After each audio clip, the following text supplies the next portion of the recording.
just started to shoot this documentary, and I just sold these 2 paintings, which is so beautiful. Yeah, usually. I don't burn all of my stuff actually, though. I love to burn them.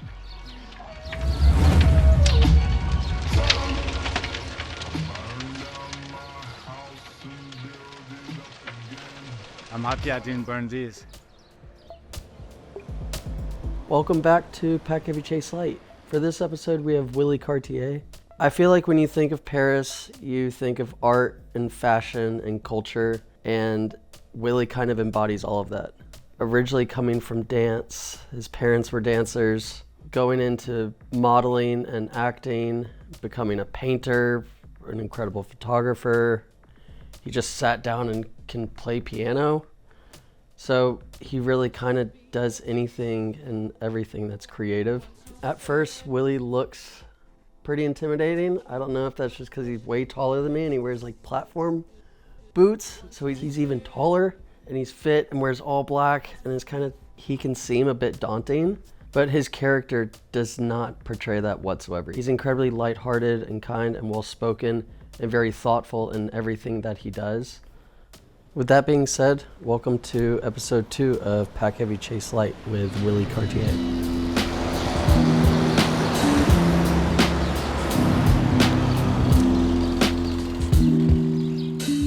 My name is Willy Cartier. I'm French. You can say I'm an artist, but I think I'm more of a creative, and I live in Paris. 2.5 years ago, before I had the Atlas, I was very introvert. I'm still an introvert, but it was very hard for me to speak to people I don't know. It was very hard for me. And then Atlas arrived.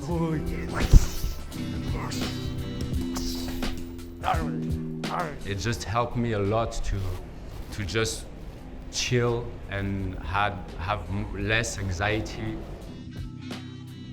The difference, I'm so much more open, and I'm not scared to speak to people anymore, and I feel so much better about this actually, and this is because of Atlas. My path is very, very strange and special, and now I'm actually proud of it, really proud. So my father used to be a ballet dancer, and my mother used to be a dancer too. More like every style, she would do cabarets and stuff. Being a child and being backstage of a cabaret, I would see drag queens, girls getting ready, but very, very sexy and provocative. Very young, I would understand the power of actually being a creative. I guess it really opened my mind and my spirit into accepting the world in a very beautiful way. I mean, I'm proud of where I come from and stuff, but obviously living this kind of life when you're a kid was actually very hard, because I would go to school and I knew my life was completely different than who I was hanging out with. So very hard to make friends, very hard to be understood. And so you have to be able to look back and take the beautiful things about your past to be able to go further.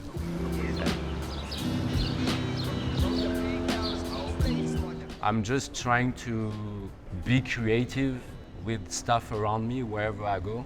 Once you start in that mindset, trying to create, there is no way you can do it with only one thing. And then you pause and you're like, wait, I missed something. I want to see things bigger. So you try to print, and then you do a small painting, and you want to do bigger, so you do a big painting. To me, it's all the same thing. It's just being creative. Yeah, it feels crazy to have people that want it in their wall, or either support me or just have a piece of what I've created, because very, very rarely I found my stuff actually fancy or beautiful. When I do it, I actually try to get in a space in my in my mind that is not very pretty. So I don't think that my painting is a pretty thing. But maybe it's not because it's pretty. Maybe it's something else. And that I like. Wherever I go, I find a canvas and that's all I need, then everything is in there. It's just amazing to be able to go somewhere while I'm there, create something, and take all the information I get from where I am and put it either on a canvas or anything else I would find. Most of the time I don't take the art, the creation with me home. I just leave it there. Either I find a friend who is happy to keep it, or sometimes I'm more lucky, I found a gallery that would just take it and put it in the gallery. That's my way of creating memories and knowing that I created something that is also timeless and that is gonna live there for me. It's like a piece of me that still is gonna stay there and do the work for me, you know.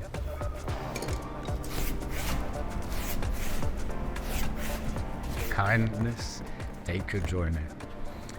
Even though you go through very difficult things and hard things to understand when you're young, or like losing my stepmother when I was 23, or getting very sick and almost died twice, being in an industry where there is still a lot of bad people, very bad people, and it's very hard to go through and to deal with these things.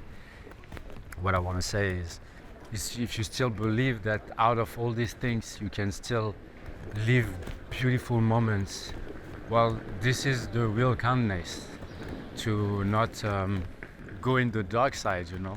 When life has been hard on you, when people has been hard on you, when you've been hard on yourself, it's very, very easy to go to the dark side and say, fuck it. If you've been through a lot and you still believe that there is good out there, and if you go that way, then I think this is kindness takes a journey.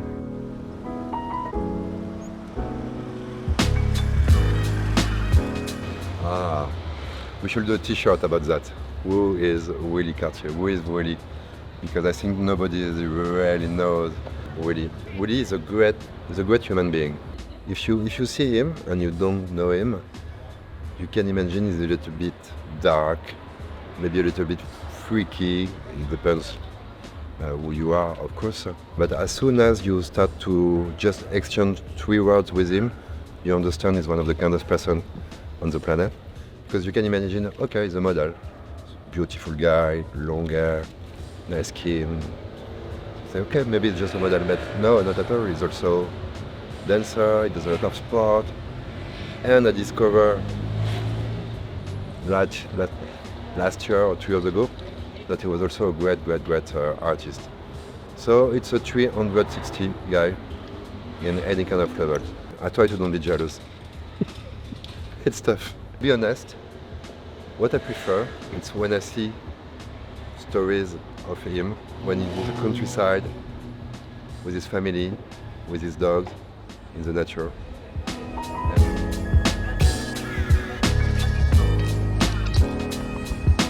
I think when you see that, you can have a little view, of who is really as well.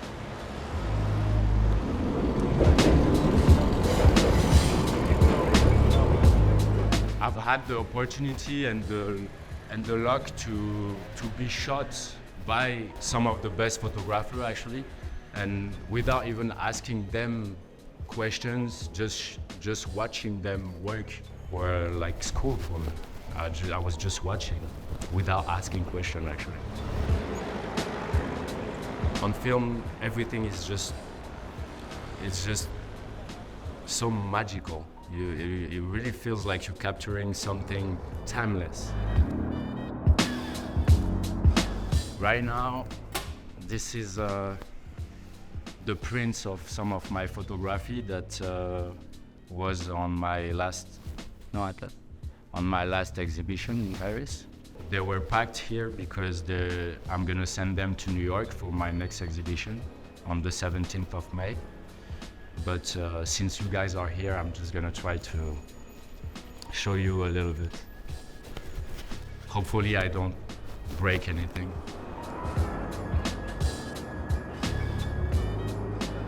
They all been done in a huge dark room that is actually as big as this one, in a place in Paris, and there is only 2 places in Europe where you can do this technique. So one print like this, it takes at least 1 day or 1 day and a half, and like 4 to 6 people to do one print. One of my favorite because I shot it with my Hasselblad, but doing a double exposure on film is very, very tricky. So Luc Besson introduced me to this gang from LA, and they didn't know Paris. So on a day off, I told them, do you want me to show you Paris and we will shoot stuff on film? And they were like super happy to do it.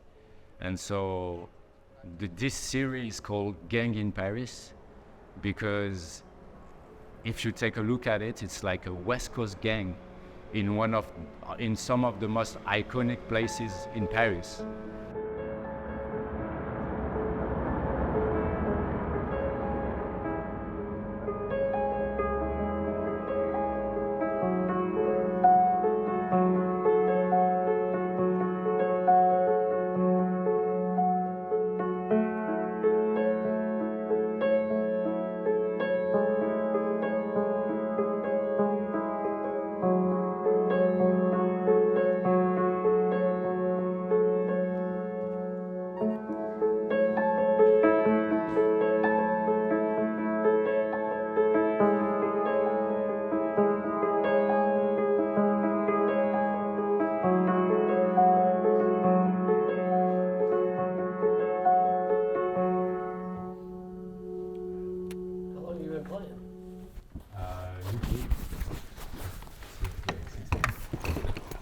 I mean, YouTube is awesome for this.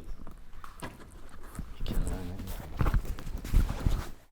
anything. This is the place of the guy who bought my 2 paintings, and I came by to unwrap them, and so he can enjoy and do whatever he wants with it. So follow me.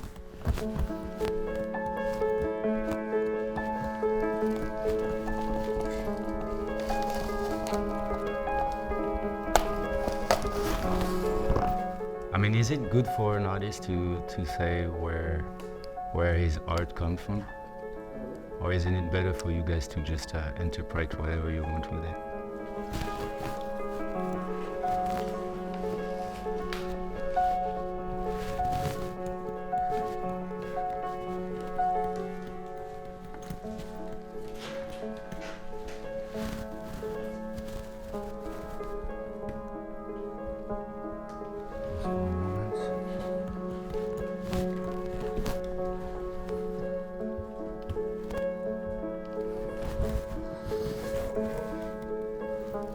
The mutes too.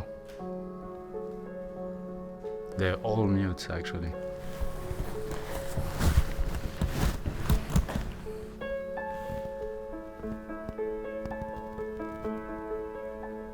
Do you really do things without a purpose? That must be sad. I guess people do that, yeah. Oh, I've done it. I've done it. Damn. Not that, not this. This I did it with purpose. Purpose of getting it out. Purpose of discovering myself. Purpose of getting better. Of going against my fears. Purpose of growing up.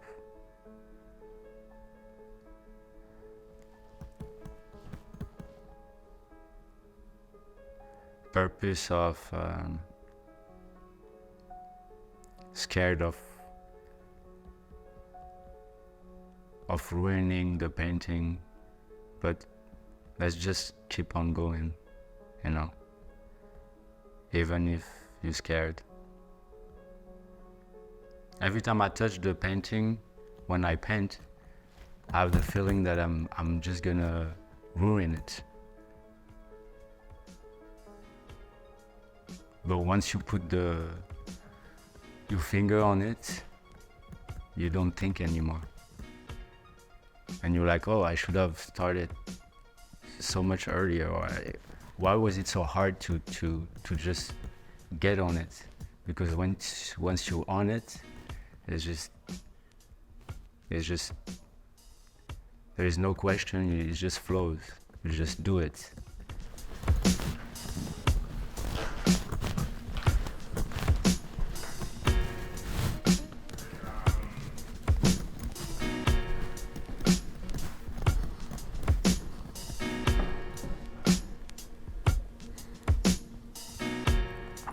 Why do I do what I do?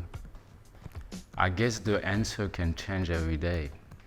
Today, being here with the two of my favorite pieces that I just sold to this guy that I actually admire.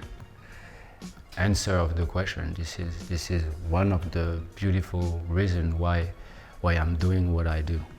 It's living privileged moments, simple or incredible moments, and creating incredible memories for myself. To have something to hold on to, because life is hard, really not easy, but having something to do all the time that helped me to learn, to open my mind even more, being able to give things to people, to create things and to give it to people you love.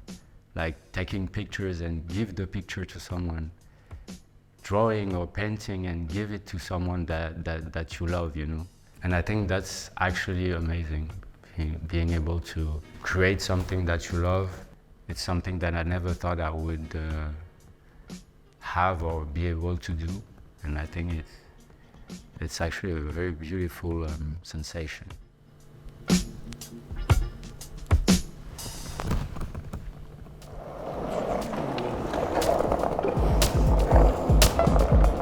Honestly, can't help it. It's in me. I don't know why, but I just am driven to do what I love, create, just want more. Life never stops, so you can't ever stop until it's time to stop, which is normally out of your control. So just keep it pushing until the wheels fall off. To keep